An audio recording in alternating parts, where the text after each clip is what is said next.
Hello friend, नमस्कार। I am जेके। आज हम डॉक्टर के एन झा जी से डिस्कस करेंगे क्राइसिस मैनेजमेंट के बारे में। ये कितने प्रकार के होते हैं, अगर क्राइसिस मैनेजमेंट में महारत हासिल करना है, इसको जानना है, तो दोस्त आज का वीडियो बहुत ही इंपॉर्टेंट होने वाला है। जब तक क्राइसिस मैनेजमेंट के बारे में आपको अच्छी खासी जानकारी नहीं होगी ब्रांड बिल्डिंग के क्षेत्र में, तब तक आप अपने प्रोडक्ट का जो ऑप्टिमम सेलिंग एक्टिविटी है उसको आप अचीव नहीं कर सकते हैं, अपने प्रोडक्ट को लॉयल नहीं बना सकते हैं। जब भी क्राइसिस आएगा आप उसमें फेल हो जाएंगे। तो क्राइसिस मैनेजमेंट की जानकारी होना बहुत ही जरूरी है। चलिए डॉक्टर के एन झा जी से डिटेल में डिस्कस करते हैं।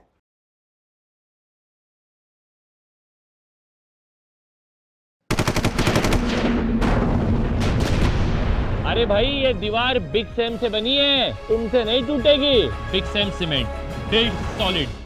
ब्रांड बिल्डिंग में क्राइसिस मैनेजमेंट का बहुत ही महत्वपूर्ण स्थान है। कोई भी ब्रांड कभी भी किसी भी समय क्राइसिस में पहुंच सकता है, ये आप मान के चलिए। और जब उस समय क्राइसिस मैनेजमेंट की आपके पास जानकारी नहीं है तो आपकी पूरी ब्रांड बिल्डिंग की एक्टिविटी जो है, एक्सरसाइज जो है, वो फ्यूटाइल हो जाएगी और आपका ब्रांड बर्बाद हो जाएगा। तो प्रसिद्ध marketeer Warren Buffett, share market के बहुत ही जबरदस्त, सबसे बड़े एक हिसाब से समझ सकते हैं कि थिंकर हैं वारेन बफेट। उन्होंने बताया है, you take 20 year to build a brand and 5 minutes to ruin it. अर्थात एक ब्रांड को बनाने में 20 साल लगते हैं, लेकिन ब्रांड को बर्बाद होने में मात्र 5 मिनट का समय लगता है।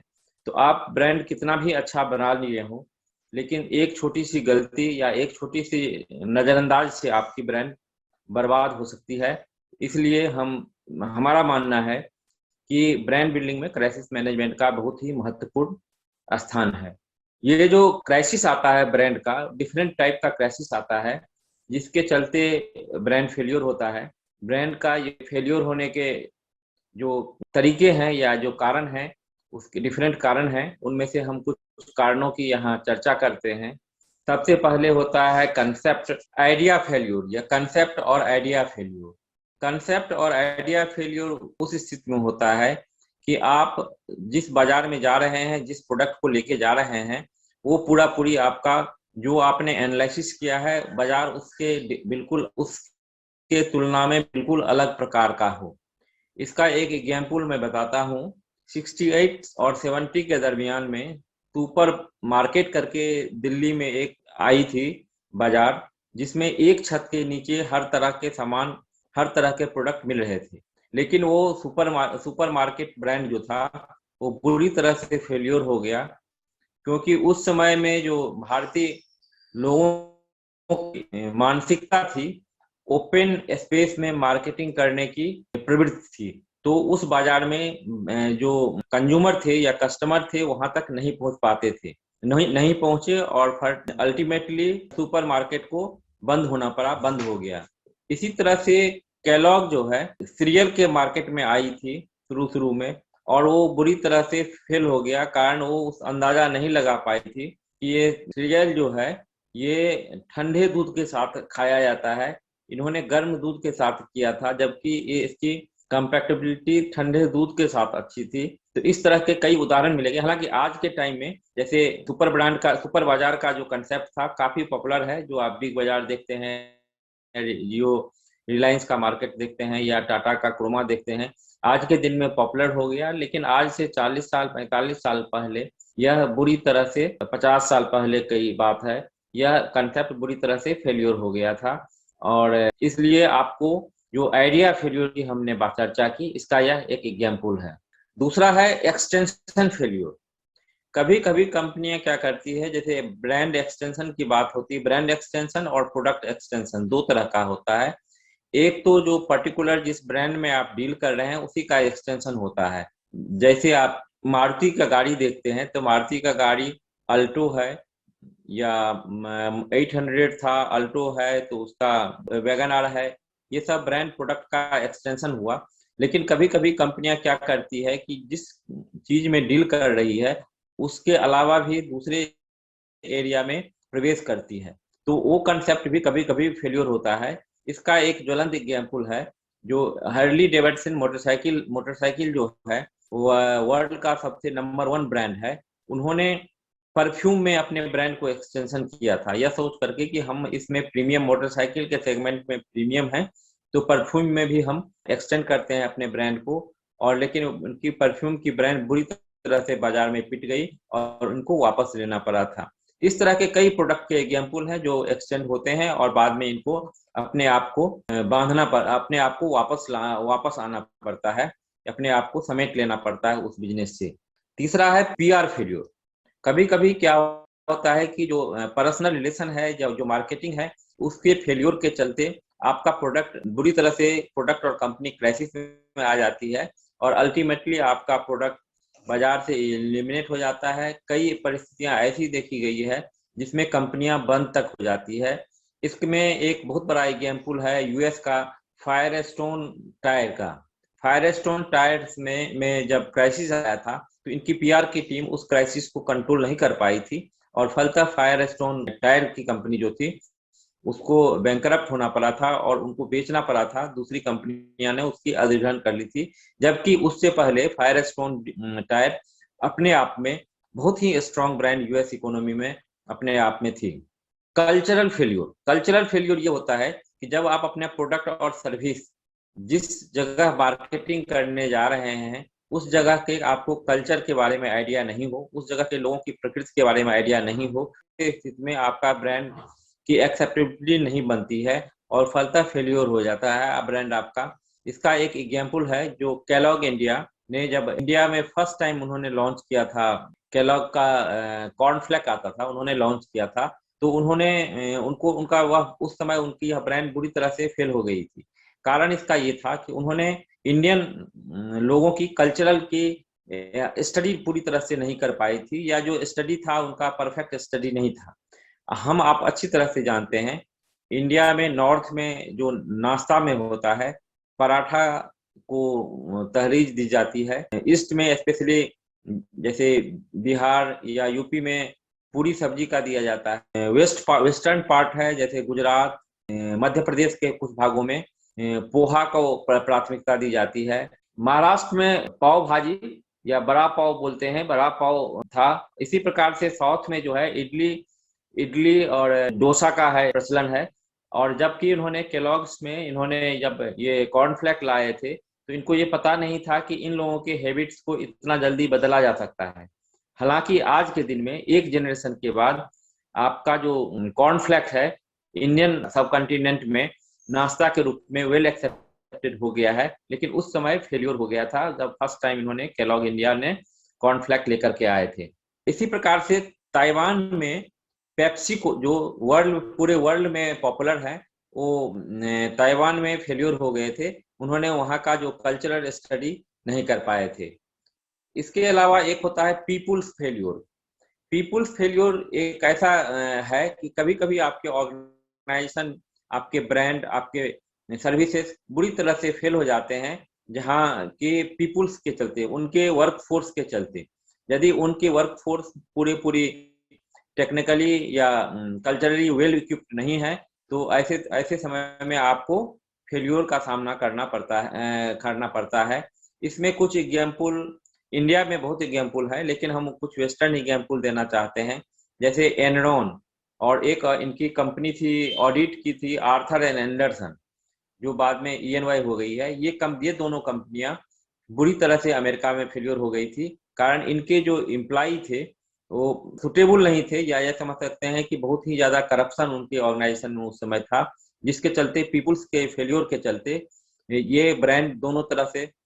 एनरॉन का आप सुने होंगे कि इंडिया में भी बहुत बड़ा हुआ था, वाजपेयी जी के टाइम में लगाया गया था, पूरे वर्ल्ड से एनरॉन का नाम मिट गया। इसी तरह से आर्थर एंड एंडरसन का कंपनी की नाम मिट गई।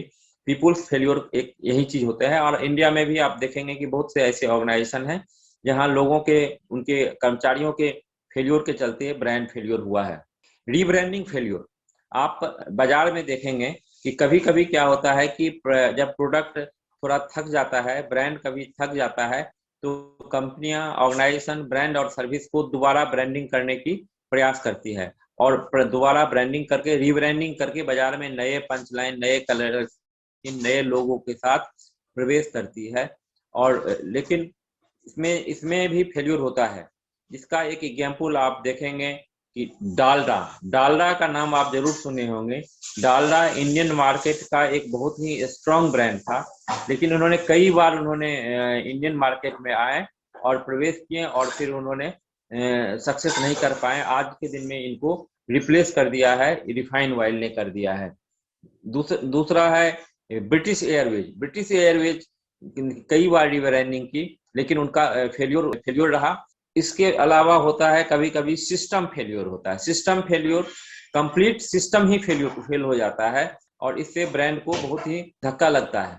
इस प्रकार हम यह कह सकते हैं कि crisis is the not problem, but it is probable threat for the organization which is generally destroy the brand image of the company and sometime organization too।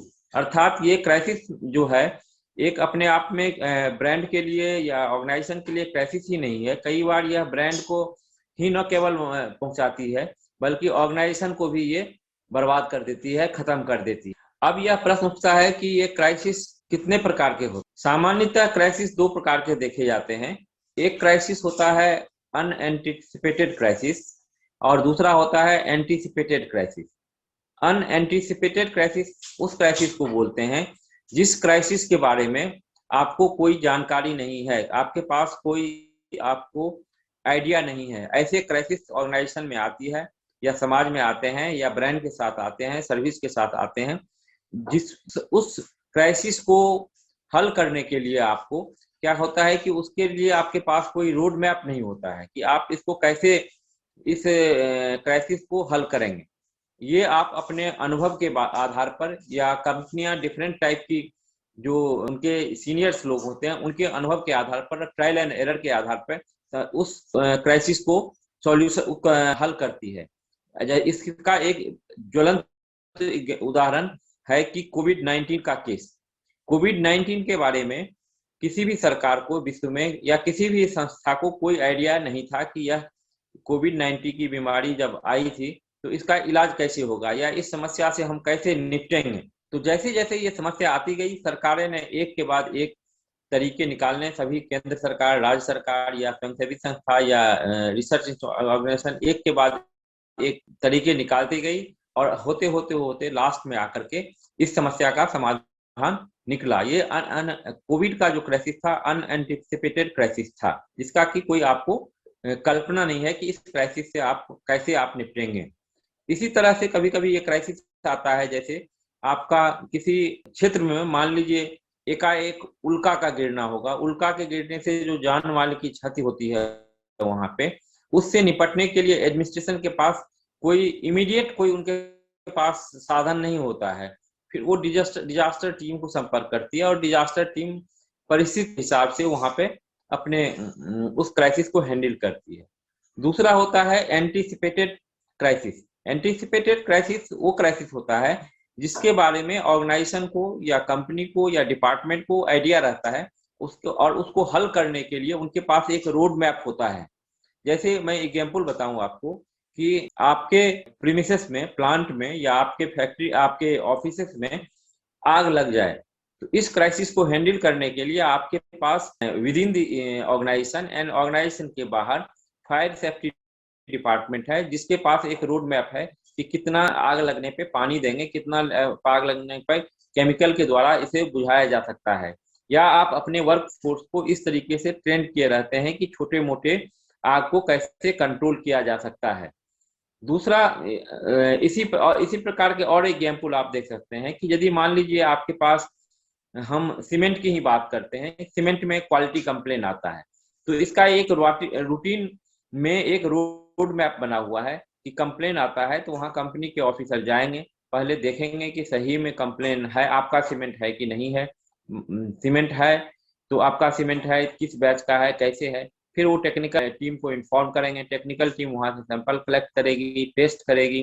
फिर हम एश्योरेंस कस्टमर को देते हैं कि यदि आपका सीमेंट हमारा खराब होगा तो हम आपको इसका कंपनसेशन देंगे या सीमेंट हम आपको बदल देंगे।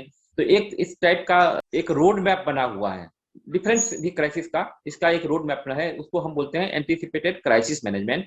इसमें इसके अलावा दो चीज होता है, जो जो हमारे पास जो क्राइसिस होते हैं उस क्राइसिस को मैनेजमेंट करने के लिए हमारे पास दो तरीके होते हैं। एक होता है नेचुरल डिजास्टर प्लान और दूसरा होता है image damaging disaster plan. Natural disaster plan ये होते हैं जिसमें कि जो नेचुरल टाइप के डिजास्टर आते हैं, जो आपको हमने जैसे पहले बताया कि जिस टाइप के डिजास्टर आपको, जैसे मान लीजिए कि फैक्ट्री में आग लग गई या भूकंप आ गया तो फैक्ट्री में चोट आ गई या लेबर स्ट्राइक हो गया, इस सब टाइप के से जो डिजास्टर होते हैं उसको हैंडल करने के लिए जनरली एचआर, पीआर के टीम और एडमिनिस्ट्रेशन का सहायता लिया जाता है और उस समस्या को समाधान किया जाता है। जैसे कि अभी आप एक रिसेंट में देखे होंगे, साउथ में एक किसी आईफोन की कंपनी में सैलरी न देने के चलते बहुत बड़ा हंगामा हुआ था, तो उस समस्या को समाधान कर लिया गया। पूरा तोड़ फोड़ हुआ था, लेकिन फिर इसको एचआर और कंपनी के द्वारा माध्यम से और लोकल एडमिनिस्ट्रेशन के माध्यम से उस पर कंट्रोल कर लिया गया। लेकिन एक होता है image disaster damaging disaster plan.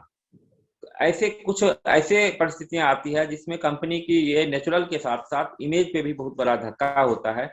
उसको क्राइसिस को हैंडल करने के लिए उपरोक्त अधिकारियों के साथ साथ कंपनी के टॉप सीईओ, कंपनी के जो प्रमोटर्स हैं सीईओ, फिर फाइनेंशियल एडवाइजर, मार्केटिंग के सीनियर लोग, फाइनेंस के सीनियर लोग, पीआर के सीनियर लोग, कंसल्टेंट, मीडिया मैनेजमेंट के लोग, ये सब को लेकर के चलना पड़ता है ताकि ऐसे परिस्थिति में आपके ब्रांड को सब कुछ मैनेज किया जा सके और ब्रांड को कम से कम ब्रांड के इमेज को कम से कम क्षति पहुंच सके।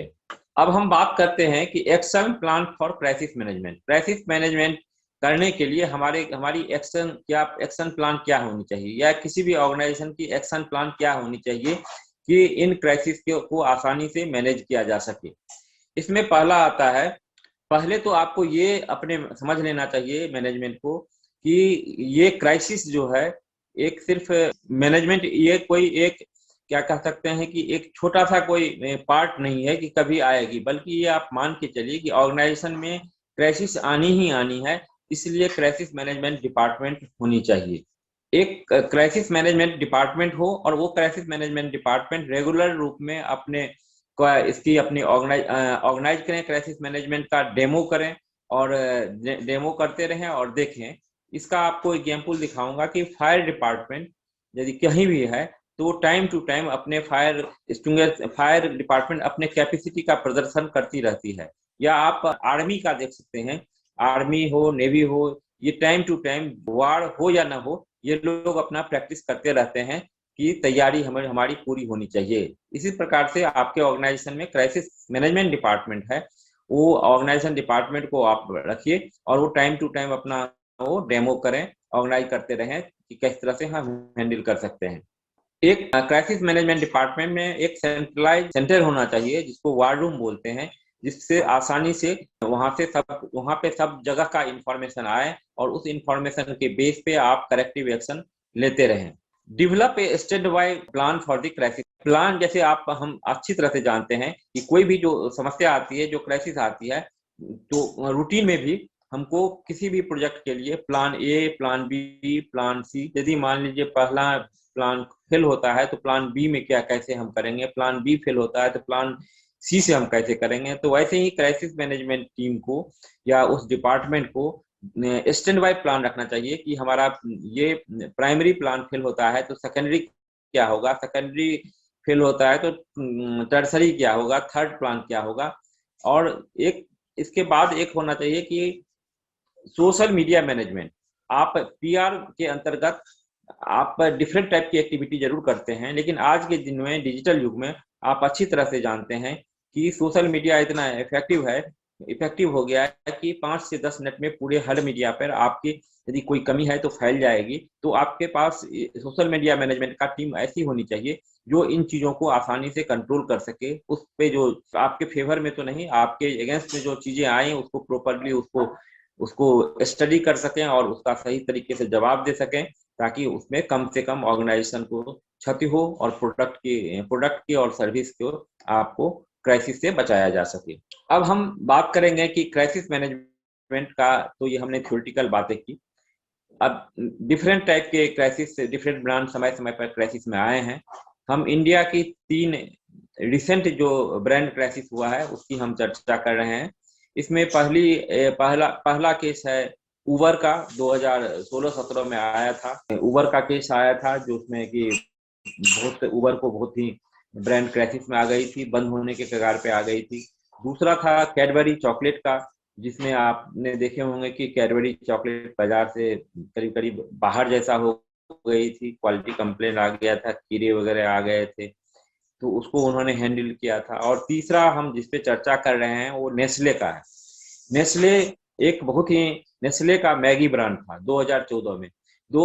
नेस्ले इंडिया में लगभग बहुत अच्छे ब्रांडों में को एक साथ डील कर रही है, जैसे सेरेलक है, एवरीडे है, चॉकलेट है, फिर इनका नेस्ले का मैगी है। मैगी बहुत ही स्ट्रॉन्ग ब्रांड है। मैगी की ब्रांड का आप अंदाजा इससे लगा सकते हैं नेस्ले का कि टोटल मार्केट शेयर में लगभग इनका 80% प्लस इनका मार्केट शेयर इनका था उस समय में 14 में। लेकिन 14 में क्या हुआ था कि 2008 में यूपी में लखनऊ या बाराबंकी में इनके सैंपलिंग की गई थी। सैंपलिंग में इसमें MSG माने एक जो केमिकल होता है मोनोसोडियम सैंपल में पाया गया, ये नो MSG। लेकिन उन्होंने इसका जो इंस्पेक्टर ने गोरखपुर में टेस्ट करवाया था लैब में, वहां से इनका पॉजिटिव रिपोर्ट आया था, लेकिन उनके अधिकारी मानने के लिए तैयार नहीं थे। फिर दोबारा सैंपल लेकर के कलकत्ता भेजा गया। वहां पर MSG के साथ साथ उसमें लीड की मात्रा पाई गई, जो कि परमिसेबल लेवल से बहुत ज्यादा उसमें थी। इस तरीके से फिर उसका उन्होंने जवाब नहीं दिया। इसके बाद डिफरेंट स्टेट ने फिर यूपी गवर्नमेंट ने इनको नोटिस किया था कि आप क्यों नहीं इसका जवाब दे रहे हैं। फिर इन्होंने डिफरेंट स्टेट में जब ये बात मीडिया में पकड़ने लगी जोरों से, तो डिफरेंट स्टेट ने इसको चेक करवाया। चेक कराने के बाद इसमें पाया गया हर जगह ये पॉजिटिव रिपोर्ट आ रही थी, तो लेकिन मैगी इस पे कोई सुनवाई नहीं कर रही थी। जब सुनवाई नहीं कर रही थी तो फिर FSSAI ने बताया इनको कि आप अपने प्रोडक्ट को वापस लीजिए। फिर वो सुन नहीं रहे थे। अल्टीमेटली गवर्नमेंट ने और FSSAI ने इनको बैन कर दिया। जब बैन कर दिया तो मैगी का लगभग उस समय आप अंदाजा कर सकते हैं कि 700-800 करोड़ रुपए का जो मैगी इनका बाजार में था, इनको बाजार से अपने गोडाउन से सेल्फ से वापस लाना पड़ा। और उनको लगभग 11,000 टन मैगी था जो डिफरेंट सीमेंट कंपनियों में इनको क्रश करके जलाना पड़ा। और लगभग जिसकी 80% एक समय मार्केट में थी, वो प्रोडक्ट बाजार से करीब 6 महीने तक गायब रही। बाजार से लगभग 6 महीने तक गायब रही। 6 महीने के बाद इन्होंने एक्सेप्ट किया। फिर इन्होंने बम्बई हाई कोर्ट में फ्रेश टेस्ट रिपोर्ट दिए, जो बम्बई हाई कोर्ट ने ओके किया।